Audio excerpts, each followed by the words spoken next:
عورت کے منہ میں ڈسچارج ہونا یہ بالکل حرام ہے، ناجائز ہے، گندگی ہے، اسلام میں اس کی قطعاً اجازت نہیں ہے۔ اور اگر ان ائمہ کا مذہب لیا جائے جو منی کو پاک سمجھتے ہیں، اس لیے میں یہ عرض کر رہا ہوں کہ بعض حضرات نے اس پہ فتویٰ دیا ہے کہ یہ چونکہ پاک ہے لہذا اگر یعنی کوئی شخص منہ میں بھی ڈسچارج ہو جائے تو یہ بھی جائز ہے۔ یہ 100% غلط فتویٰ ہے، اس لیے کہ جو حضرات اس کو پاک کہتے ہیں وہ بھی اس کو خبائث میں داخل کرتے ہیں، حرام چیزوں میں داخل کرتے ہیں، اس کا کھانا یا اس کا منہ میں ڈالنا وہ بھی جائز نہیں کہتے، تو اس لحاظ سے بھی یہ ناجائز ہے اور بہت ساری بیماریوں کا ذریعہ بھی ہے۔ دوسرا مسئلہ یہ ہے کہ اگر کوئی ڈسچارج نہیں ہوتا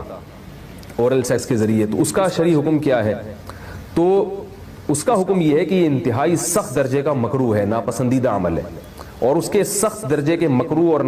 حرام نہیں ہے لیکن بہت زیادہ ناپسندیدہ اور شریعت کے مزاج کے بالکل خلاف ہے،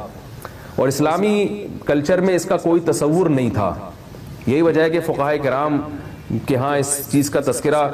بہت ہی محدود پیمانے پر ملتا ہے۔ یہ اس کی علامت ہے کہ مسلمان معاشرہ اس چیز سے بالکل بھی واقف نہیں تھا کہ یہ کیا ہوتا ہے، تو یہ چیز غیروں سے آئی ہے، غیر مسلموں سے ہمارے معاشرے میں جو ان کی موویز دیکھ دیکھ کے، فحش فلمیں دیکھ دیکھ کے نوجوانوں میں اس چیز نے سرایت کیا، ورنہ یہ انسان طبی طور پر اس عمل سے بہت زیادہ نفرت کرتا ہے۔ کوئی بھی شریف الطبع آدمی ذہنی طور پر اس کے لیے تیار نہیں ہوگا۔ تو میں پھر بھی یہ کہہ رہا ہوں کہ بہرحال علماء اس کو ناجائز اور حرام نہیں سمجھتے، اس لیے کہ میاں بیوی ایک دوسرے سے جس طرح سے چاہیں استمتاع کر سکتے ہیں، لیکن سخت ناپسندیدہ بہرحال ہے اور مکروہ چیز ہے، اور اس قابل نہیں ہے کہ اس کی حوصلہ افزائی کی جائے۔ یہ اس کے بارے میں ہے کہ جب یعنی جو ہے وہ ادخال کیا جائے اس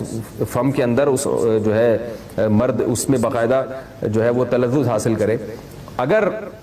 ایسا نہ ہو بلکہ باہر سے استمتاع کیا جائے، جیسے بعض جگہ ایسا ہوتا ہے کہ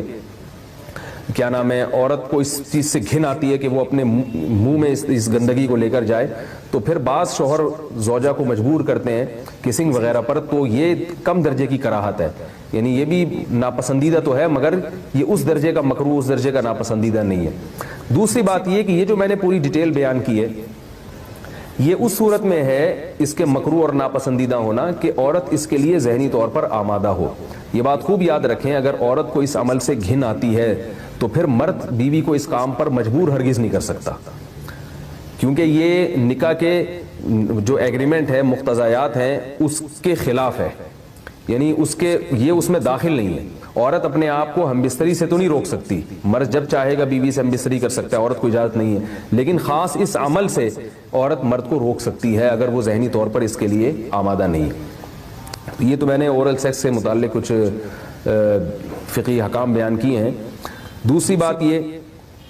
اس کا بھی مسائل پوچھے جاتے ہیں کہ بعض مرد اپنی زوجہ کو مجبور کرتے ہیں غیر فطری طریقے سے ہم بستری کرنے پر، پچھلے راستے پر ہم بستری کرنے پر، تو یہ بات یاد رکھیں کہ ایسی صورت میں عورت پر اصل حکم یہی ہے کہ وہ ایسے مرد سے طلاق لے لے اور اس کو اپنے قریب نہ آنے دے، کیونکہ اس میں نقصان یہ ہوتا ہے کہ اگر عورت اس کام کی مرد کو اجازت دے دے تو کچھ وقت کے بعد اس کی اپنی نیچر تبدیل ہو جاتی ہے، اپنی فطرت بدل جاتی ہے اور اسے اسی اس غیر فطری کام میں لذت آنا شروع ہو جاتی ہے۔ تو اپنے آپ کو گندگی سے بچانا یہ بہت ضروری ہے، اور اگر وہ یہ سمجھتی ہے کہ طلاق کے بعد اس کے دوبارہ نکاح نہیں ہوگا، اس کی زندگی تباہ نہیں ہوگی، تو پھر سخت مجبوری میں اگر مرد اس کو دھمکیاں دیتا ہے مارنے کی یا طلاق کی، تو ایسی مجبوری میں پھر اللہ کی رحمت سے امید ہے کہ گناہ صرف مرد کے کندھوں پر ہوگا۔ ایک اور علمی نقطے کی بات ہمیں یہ پتہ چلتی ہے اس آیت میں کہ نساؤکم حرث لکم، اللہ تعالیٰ نے نکاح کا بنیادی مقصد حرث بتایا ہے، یعنی نسل بڑھانا۔ تو یہ جو فیملی پلاننگ والے آج جس